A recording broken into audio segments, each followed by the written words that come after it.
लेकर आप क्या सोचती है? नहीं, मैं तो कह रही हूँ ये गांधी का मुल्क है। जो हमारी इज्जत होती है बाहर के मुल्कों में वो इसलिए होती है, हम एक सॉफ्ट पावर है जिसको नेहरू ने बनाया, गांधी ने बनाया, अम्बेडकर ने बनाया।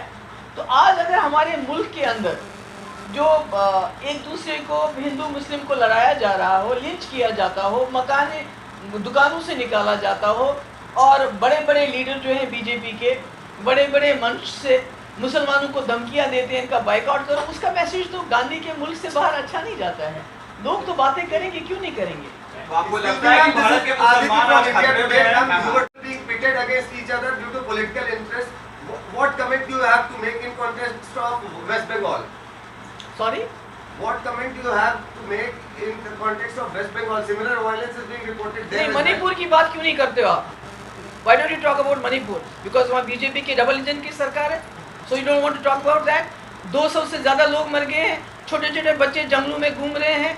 जो मणिपुर का हाल किया बीजेपी ने, जो नफरतें उन्होंने वहाँ डाली, आप यकीन कीजिए अगर अपोजिशन इकट्ठे नहीं होती, इनका मुकाबला नहीं करती, पूरे मुल्क का हाल मणिपुर से जैसा कर देंगे ये। तो उन्हों को भी बंद कर दिया, उनको मुल्क की डिफरेंट जेलों में डाल दिया, और उनमें से आज भी सैकड़ों की तादाद में जेलों में बंद है। तो मैं समझती हूँ कि जम्मू कश्मीर एक लेबॉर्ट्री बन चुका है। वहाँ पहले तो कश्मीर में जो होता था, तो वो कह रहे थे कि हम इंडिया को कश्मीर में जो है इंडियनाइजेशन ऑफ कश्मीर करेंगे, इंटीग्रेशन करेंगे। अब मुझे लगता है पूरे मुल्क का कश्मीराइजेशन हो रहा है। जो जर्नलिस्ट बात करता है उसको जेल में डाल देते हैं, जो इनके सामने खड़ा होता है उसके यहाँ ईडी का छापा पड़ता है, सीबीआई का छापा पड़ता है, एनआईए का छापा पड़ता है। हमारे कश्मीर में तो रोज़ ऐसा ही होता है। तो इसलिए मुझे खुशी है कि नीतीश कुमार जी ने सबको इकट्ठा किया। इतना आसान नहीं है, बहुत मुश्किल काम किया उन्होंने, जिसके लिए मैं उनको बार बार जो है कॉम्प्लीमेंट करना चाहती हूँ। लालू जी भी थे। तो मुझे उम्मीद है कि जो मुल्क के हालात, अगर इस मुल्क को बचाना है, यहाँ के कॉन्स्टिट्यूशन को बचाना है, ये हिंदू मुस्लिम की बात नहीं है। आप देखिए अभी हमारे जो किसान मर गए या मार दिए गए, जिनके ऊपर गाड़ी चढ़ाई गई, वो तो मुसलमान नहीं थे, वो तो हिंदू थे। तो उस वक्त कौन सा लिहाज किया? आज जो हमारी बच्चियाँ, जो पहलवान बच्चियाँ इतने दिनों से दर हो रही हैं जंतर मंतर और दिल्ली में, जिसने उनके साथ ज्यादती की है, वो घूम रहा है, सर उठा के घूम रहा है, वो बच्चियाँ तो मुसलमान नहीं हैं, वो तो बिल्किस बानो नहीं है, पर उनके साथ क्या हो रहा है? तो मेरे कहने का मकसद ये है कि अगर हम सब लोग इकट्ठे होके मुल्क के लोगों को एजुकेट नहीं करेंगे कि आने वाले वक्त क्या होने वाला है, ये तो खाली अमेरिका में तो हिंदुस्तान नहीं बसता, हिंदुस्तान तो यहाँ बसता है, जहाँ आपके पास लोगों को, जब से ये सरकार बनी है, गरीबी और ज़्यादा आ गई है। लोगों को अगर फ्री राशन ना मिले तो खुदा ना खास्ता भूखे मर जाएंगे, क्योंकि उनके पास नौकरी कमाने का साधन नहीं है। बेरोज़गारी में विश्व गुरु बन गए हम, इंटरनेट शटडाउन में विश्व गुरु बन गए हैं, महंगाई में विश्व गुरु बन गए हैं, एक दूसरे को नोच खाने में विश्व गुरु बन गए हैं। तो ये सब तब तक ख़त्म नहीं होगा जब तक अपोजिशन इकट्ठा नहीं होगा। और मुझे खुशी है पटना एक ऐसी जगह बनी जहां पहली बार इतनी अपोजिशन की पार्टी इकट्ठे हुई और उन्होंने बात की और उन्होंने ये अहद किया कि हम इकट्ठे होंगे। अगर इस मुल्क को बचाना है, अगर इस मुल्क की जो वहदत है, इस मुल्क की जो इंटेग्रिटी है, अगर गांधी के मुल्क को बचाना है, अगर नेहरू के मुल्क को बचाना है, तो उसकी शुरुआत जो है, जो शुरुआत उन्होंने जम्मू कश्मीर में की, आइडिया ऑफ इंडिया को दफन करने की, उस शुरुआत को पटना से हमने शुरू किया कि फिर से ज़िंदा करना है। और इस मुल्क को बचाने के लिए जितने भी लोग आए थे, हम उनके बहुत शुक्रगुजार हैं, क्योंकि इन्होंने हर चीज़ को, चाहे वो कॉन्स्टिट्यूशन हो, चाहे सुप्रीम कोर्ट है, उसको मलियामेट किया। क्योंकि सुप्रीम कोर्ट की रूलिंग है जम्मू कश्मीर के स्पेशल स्टेटस को लेके कि प्रेसिडेंट तब तक उसको हाथ नहीं लगा सकता है जब तक कि कॉन्स्टिट्यूएंट असेंबली उसको रिकमेंड ना करे। तो हमारे पास कहाँ है कॉन्स्टिट्यूएंट असेंबली? वो तो 50s में ही ख़त्म हो गई। तो इलीगली इन्होंने सारा काम किया है। तो इसलिए मैं समझती हूँ कि यहाँ जो हमारी पटना में मीटिंग हुई, मैं उसको बहुत ही ऑस्पिशियस समझती हूँ, उसको खुशकिस्मत समझती हूँ, अच्छा शुरुआत हुई। और मैं उम्मीद करती हूँ कि आगे जो हमारी मीटिंग होगी उसमें बाकी निटी-ग्रिटीज़ भी जो है तय हो जाएंगी और नीतीश कुमार जी इसमें भी आगे चल के इससे भी बढ़ चढ़ कर रोल अदा करेंगे। If you have any questions please go ahead. का बहुत बहुत शुक्रिया कि आप बड़ी शॉर्ट नोटिस पे आ गए हैं। जैसा कि आप जानते हैं मैं पिछले कुछ दिनों से यहाँ बिहार आई हुई हूँ और मुझे यहाँ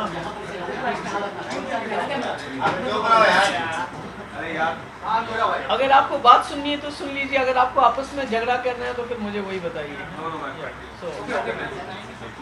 तो यहाँ मुझे कई जगह जाने का मौका मिला, जिसमें नालंदा में हमारे जो वहाँ के राजा रहे हैं यूसुफ शाह चक, उनकी वहाँ मज़ार है। और उसके बाद बोध गया गई, मैं बहुत अच्छा लगा। और आज मैं गई थी यहाँ गुरुद्वारे गोविंद सिंह जी के यहाँ, तो अच्छा लगा। मेरा एक्सपीरियंस बिहार का बहुत अच्छा रहा और ख़ासकर नीतीश जी के हम बहुत शुक्रगुजार हैं कि उन्होंने न सिर्फ मुझे मौका दिया यहाँ जाने का, बल्कि हम सब लोगों को जो इस वक्त अपोजिशन की पार्टीज़ हैं उनको इकट्ठा करने में उन्होंने बहुत बड़ा रोल अदा किया है।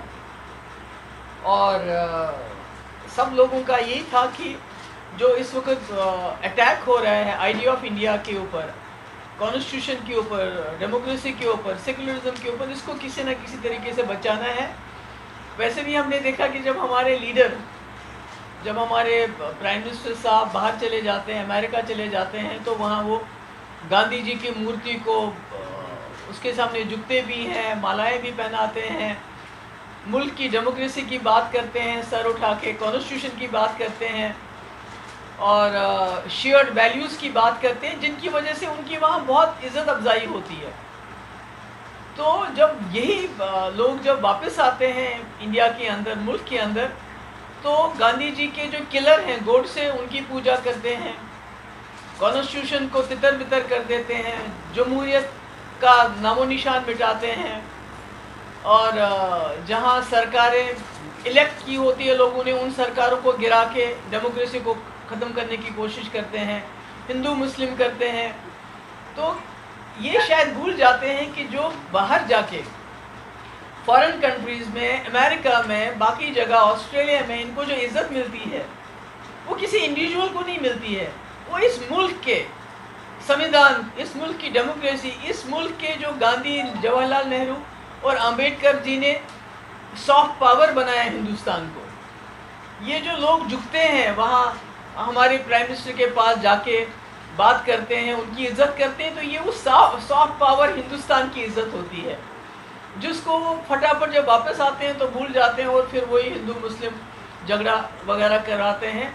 और इसमें हम जम्मू कश्मीर के लोगों का सबसे बड़ा नुकसान है, क्योंकि एक मुस्लिम मेजॉरिटी स्टेट होने के बावजूद भी हमने अपनी मर्ज़ी से इस मुल्क के साथ हाथ मिलाया, ये सोच के कि ये एक मुल्क सेक्युलर मुल्क है, डेमोक्रेटिक मुल्क है, गांधी का मुल्क है, जवाहरलाल नेहरू का मुल्क है, अंबेडकर का मुल्क है। इसमें रह के हमारी सुरक्षा रहेगी, हमारी आइडेंटिटी, हमारी शनाख्त, हमारी जो डाइवर्सिटी है वो यहाँ पर बिल्कुल कायम रहेगी। पर जो हमारे साथ हुआ, खासकर 2019 को 5 अगस्त को, जिस तरह से हमारे रियासत को तोड़ा गया, उसके बाद उसको डिमोट किया गया, उसके बाद उसको डिसमेंबर किया गया, यानी टुकड़े टुकड़े कर दिए गए, हमारे जो इख्तियारात है वो छीने गए। और बदकिस्मती से उस वक्त जितनी भी अपोजिशन पार्टीज थी ज़्यादातर तमाशा देखती रहेगी। उनको ये पता नहीं चला कि जो आज कश्मीर में हो रहा है वो कल उनके साथ भी हो सकता है।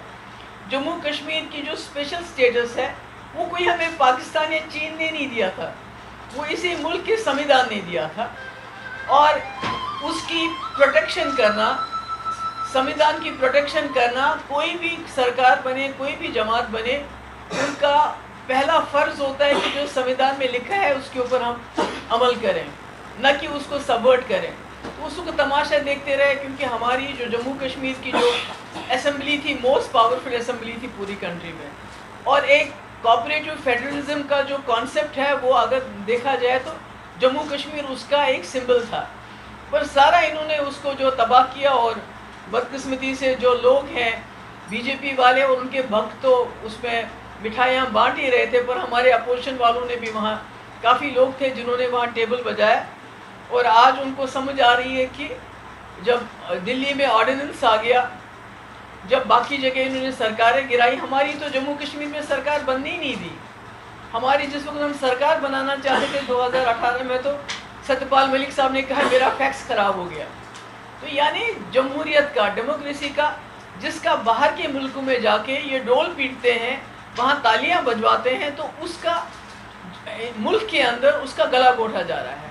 तो अगर अपोजिशन पार्टीज जिस तरह इन्होंने पार्लियामेंट में बुलडोज किया जम्मू कश्मीर की खुसूसी पोजीशन को, जम्मू कश्मीर के स्टेट को टुकड़े टुकड़े कर दिया, आप उसी पार्लियामेंट में ये ऑर्डिनेंस ला रहे हैं जो दिल्ली के खिलाफ है, दिल्ली के लोगों के खिलाफ है।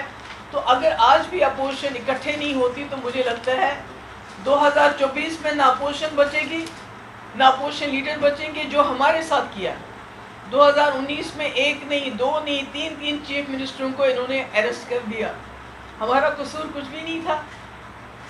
हमारे हज़ारों की तादाद में हमारे बच्चे, हमारे नौजवान, उनको जेलों में बंद कर दिया 2019 में। कसूर क्या था? कसूर ये था कि इनको मालूम था कि हम अनकॉन्स्टिट्यूशनली, इलीगली सुप्रीम कोर्ट की जो डिसीजंस हैं उनको सबवर्ट करके, कॉन्स्टिट्यूशन इंडिया के उसको सबवर्ट करके एक ऐसा एक्शन लेने जा रहे हैं जम्मू कश्मीर में जो हर चीज़ के खिलाफ है, जो आइडिया ऑफ इंडिया के खिलाफ है, जो इंडियन कॉन्स्टिट्यूशन के खिलाफ है।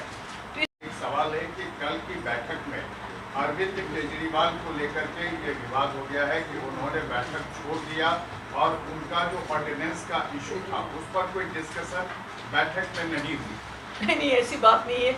उन्होंने बैठक नहीं छोड़ी, वो पूरा टाइम बैठे रहे। लंच भी वहाँ उन्होंने, वहाँ हम लंच करने के लिए गए, वहाँ भी वो थे। उसके बाद प्रेस कॉन्फ्रेंस से पहले हो सकता है उनको कोई काम था। जहाँ तक ऑर्डिनेंस की बात है, मुझे लगता है कि कांग्रेस एक बहुत बड़ी पार्टी है, उनको आपस में डिस्कशन करना होता है। ये जो कल की मीटिंग थी ये ऑर्डिनेंस के लिए नहीं बनी थी, ये मीटिंग बड़े इश्यूज डिस्कस करने के लिए बनी थी। और जब ऑर्डिनेंस का वक्त आएगा तो कांग्रेस उसमें अपना फैसला करके वो बता देगी। तो मुझे नहीं लगता है कि इसमें कोई ऐसी कोई मतलब घबराने की कोई बात है। With your own agenda, Kejriwal, you and Mamta, how it is possible to? नहीं, कोई एजेंडा नहीं था, एजेंडा यूनिटी का था, सबका एक ही एजेंडा था। बेशक केजरीवाल जी ने मेंशन की ऑर्डिनेंस का, बाकी किसी ने unity, idea of India, Gandhi के हिंदुस्तान को, कॉन्स्टिट्यूशन को, डेमोक्रेसी को, सेक्युलरिज्म को, भाईचारे को, गंगा जमुना तहजीब को कैसे बचाना है, इसके अलावा और कोई बात नहीं हुई। BJP questioning on it, how it is possible to get together with you all? ऐसा वैसे कि जो आइडिया ऑफ इंडिया है वो अलग अलग, आपने देखा कि उदय ठाकरे जी और हम एक साथ बैठे थे, क्या बैठ सकते हैं, कभी सोच सकते हैं। और इसी आइडिया ऑफ इंडिया को कि जहाँ डाइवर्सिटी, जहाँ अकोमोडेशन हो, एक दूसरे के साथ बैठ के बात कर सके, that is what idea of India, उसी को हम बचाना चाहते हैं। के बाद जब बैठक होगी तो लीड कौन करेगा, क्योंकि इसके पहले तो नीतीश कुमार कर चुके हैं। जी। अगली बैठक में कौन लीड कर रहा है? नहीं, वो तो देखिए ना, वो तो मुझे तो नहीं मालूम, वो तो नीटी ग्रिटीज आपस में डिस्कस करके बात होगी, वो तो अभी से हम नहीं बता सकते। ओबामा ने अमेरिका में सवाल खड़े किए कि भारत में मुसलमानों की जो स्थिति है, like you met yesterday, you will have many more meetings over the next few months. Would you be seeking any assurance from the other opposition parties in terms of restoration of coalition? देखिए, अभी तो हम इकट्ठे हो रहे हैं, अभी तो हम आइडिया ऑफ इंडिया को, इस मुल्क की संविधान को बचाने, जब संविधान बचेगा तो जो 370 है वो भी संविधान का हिस्सा है, वो कहीं बाहर से नहीं आया है। पहले हमारी प्रायोरिटी है कि हम इकट्ठे हो जाएं, इस मुल्क के संविधान, डेमोक्रेसी। आपको पता है कश्मीर में क्या हो रहा है, आपको पता है 5 अगस्त 2019 को एक नहीं, दो नहीं, तीन चीफ मिनिस्टरों को बंद किया गया। आप कोई एश्योरेंस लेंगे इनसे कि नहीं, हम कोई एश्योरेंस लेने वाले नहीं, हम अपनी लड़ाई लड़ना जानते हैं, हम अपनी लड़ाई खुद लड़ेंगे। आप लोग गठबंधन कर रही हैं मैम, तो क्या आपकी जब सरकार अगर बनती है तो 370 फिर से लागू करेंगे जम्मू कश्मीर? देखिए, मैं कह रही हूँ कि हमारी लड़ाई बहुत लंबी लड़ाई लड़नी है हमने। ये किसी को, हमारा केस सुप्रीम कोर्ट में भी है, जिस सुप्रीम कोर्ट ने ऑलरेडी संपत प्रकाश हो, प्रेमनाथ कौल हो या विजय लक्ष्मी झा हो, उनके केसेस में हमेशा ये डिसीजन दिया है कि आप 370 को नहीं हटा सकते जब तक कॉन्स्टिट्यूएंट असेंबली जम्मू कश्मीर की आपको रिकमेंड ना करे प्रेसिडेंट। कुछ कॉन्स्टिट्यूएंट असेंबली तो है ही नहीं। अब इन्होंने बुलडोज किया, इन्होंने गलत किया, तो उसको हम कैसे सही माने? ठीक है मैम, सही नहीं मान रही, लेकिन अगर आप नहीं, मैं कह रही हूँ, गठबंधन की सरकार, मैं कह रही हूँ, मुझे पता है आप क्या, आप शाम को बहस जाते हैं 9 बजे। I know what you want, but I am not going to fall into that trap. I am very sorry. एक सवाल, आपने ऑलरेडी पूछ लिया, प्लीज। ऑपरेशन का जो फेस है वो कौन होगा, क्या उस पर बात हुई? नहीं, वो जरूरी है क्या? वो क्या जरूरत है जब अपोजिशन इतनी बड़ी अपोजिशन जिसने मोर देन 60% वोट लिया है अलग अलग करके, जब वो इकट्ठे हो जाती है तो कोई भी लीडर बन सकता है। मोदी के सामने कोई फेस होगा ना? एक नहीं कई फेसेस हैं आपके सामने, कई फेसेस हैं, और फेसेस जो है वो लोग चुनते हैं। जब कल को लोग अपोजिशन को अगर इकट्ठे हो जाते हैं, 60% से ज्यादा वोट है अपोजिशन का, तो कौन सी बड़ी बात है, फेस तो खुद ही बन जाता है। अजय माकन ने रखा है, जब 370 हटाया गया था तो केजरीवाल ने उसे अच्छा कदम बताया था, और इसी यही वजह है कि केजरीवाल के साथ खड़े होने में न सिर्फ कांग्रेस बल्कि बाकी पार्टियां मन ही मन हिचक रही हैं, क्योंकि वो थाली के बैगन की तरह इधर से उधर होते रहते हैं। देखिए केजरीवाल जी से हमने वो शिकायत गिला ज़रूर किया कि जब हम पे बीती तो आपने तो उस वक्त उसका सपोर्ट किया और आज आप उसी जगह खड़े हैं। तो मेरा ये कहने का मतलब है जो आइडिया ऑफ इंडिया है वो ही हमको साथ लाता है। हमारे आपस में बहुत मतभेद हो सकते हैं, जैसे आपने देखा उद्धव ठाकरे साहब और हम एक साथ बैठे थे, जबकि हमारी आपस में जो बहुत डिफरेंसेस है, मेजॉरिटी डिफरेंसेस है आइडियोलॉजीज़ में, सोच में, बाकी चीज़ों में, मगर this is the idea of India कि आइडिया ऑफ इंडिया को कैसे बचाएं, गांधी के हिंदुस्तान को कैसे बचाएं, अपने कॉन्स्टिट्यूशन जो आपको हमको राइट देता है बात करने का, जिंदा रहने का, उस कॉन्स्टिट्यूशन को कैसे बचाएं। क्योंकि अगर आज हम इकट्ठे नहीं हुए तो कभी इकट्ठे नहीं हो पाएंगे और मुल्क नहीं रहेगा। क्योंकि जो मुल्क, मैंने कहा कि जब हमारे वज़ीर आज़म बाहर चले जाते हैं तो जहाँ उनको इतना स्वागत होता है तो वो उनके लिए नहीं होता है, वो उस मुल्क के लिए होता है, गांधी के मुल्क के लिए होता है, जिसको वहाँ वो हार पहनाते हैं और वापसी पे आके वो जो उनकी कोई मेंबर पार्लियामेंट है तो वो गोडसे जी की पूजा करती है। लेकिन जिस तरह से आपने एक सवाल पूछा